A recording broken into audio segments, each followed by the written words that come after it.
Hello friends, अस्सलाम वालेकुम and welcome to reality stories.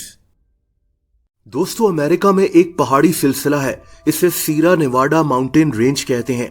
2005 में यहाँ इस पहाड़ पर दो लोग इस पहाड़ को सर कर रहे थे। ये अक्टूबर का महीना था। इस पहाड़ पर एक ग्लेशियर है जिसे मेंडल ग्लेशियर कहते हैं। ये दोनों यहीं थे, लेकिन दोस्तों इन दो लोगों ने यहाँ एक अजीब मंजर देखा।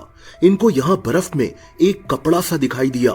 ये दरअसल एक लाश थी जो बर्फ में दबी हुई थी।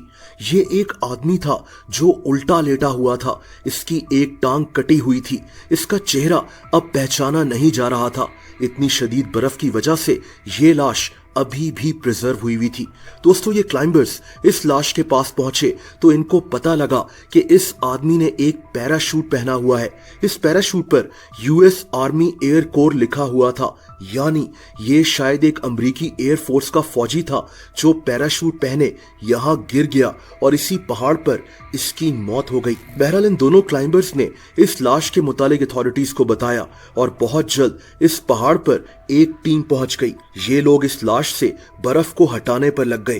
दोस्तों, पहली बात जो इस टीम को पता लगी वो ये थी कि ये फौजी दूसरी जंग अजीम का फौजी था, यानी वर्ल्ड वॉर 2 का।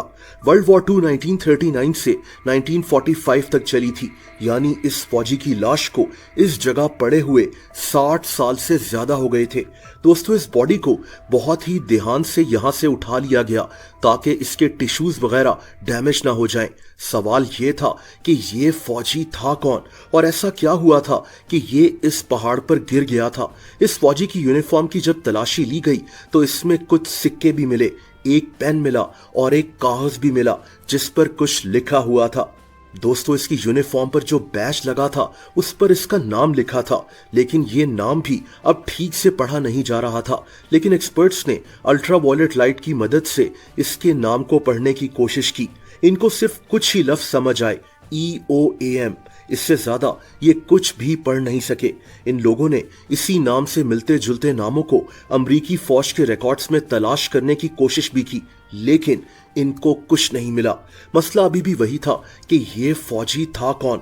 इसका चेहरा काफी डैमेज हो गया था, इसीलिए इसकी शक्ल भी समझ में नहीं आ रही थी।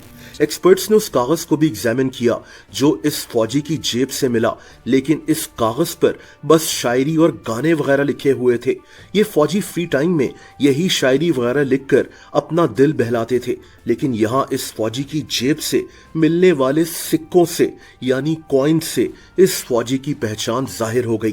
दोस्तों, असल में ये सारे सिक्के 1942 के थे, यानी पूरे चांसेस थे कि ये फौजी 1942 में इस पहाड़ पर मरा था। अब एक्सपर्ट्स ने 1942 के यूएस मिलिट्री रिकॉर्ड्स चेक किए कि इस पहाड़ के आसपास क्या कोई हादसा हुआ था और फाइनली इनको एक सबूत मिल गया। दोस्तों, 18 नवंबर 1942 को एक अमरीकी एविएशन फौजी लापता हो गया था। इसका नाम लियो एरविड मस्चेनन था। ये दूसरी जंग अजीम में हिस्सा ले रहा था। ये फौजी एक जहाज में मौजूद था। ये टोटल 7 जहाज थे जो ट्रेनिंग मिशन पर थे, लेकिन इस फौजी का जहाज इसी पहाड़ के आसपास कहीं गिरकर तबाह हो गया। इसके साथ 3 और फौजी भी इस जहाज में बैठे हुए थे। ये जहाज कहां गिरकर तबाह हुआ कोई नहीं जानता था। ये चारों लोग लापता हो गए, लेकिन दोस्तों 5 साल बाद जाकर इस जहाज का मलबा मिल गया था। उस वक्त इस जहाज के मलबे से इन लोगों की जो भी बाकियात मिली उनको इकट्ठा किया गया और इनको कब्रों में दफना दिया गया। लेकिन लियो मस्चेनन जहाज तबाह होने से पहले ही पैराशूट के जरिए जहाज से कूद पड़ा होगा, लेकिन फिर इसी पहाड़ पर गिरकर मर गया होगा।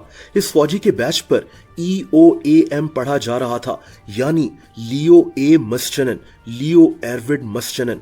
यही इस फौजी का पूरा नाम था। एक्सपर्ट्स ने इस बात को कंफर्म करने के लिए इस फौजी की फैमिली को ढूंढना शुरू किया ताकि DNA टेस्टिंग के जरिए ये बात कंफर्म की जाए कि ये आदमी वाकई में लियो मस्चेनन ही है। DNA टेस्टिंग से ये बात साबित हो गई कि 63 साल से एक पहाड़ में बर्फ में दबी ये लाश लियो मस्चेनन की है। पहाड़ पर गिरने की वजह से ये इतना जख्मी हो गया था कि ये शायद फौरन मर गया होगा, यानी ये जहाज के हादसे से तो बच गया, लेकिन इसी पहाड़ पर इसकी मौत हो गई और 63 साल के बाद भी इसकी लाश यहीं जमकर प्रिजर्व रही।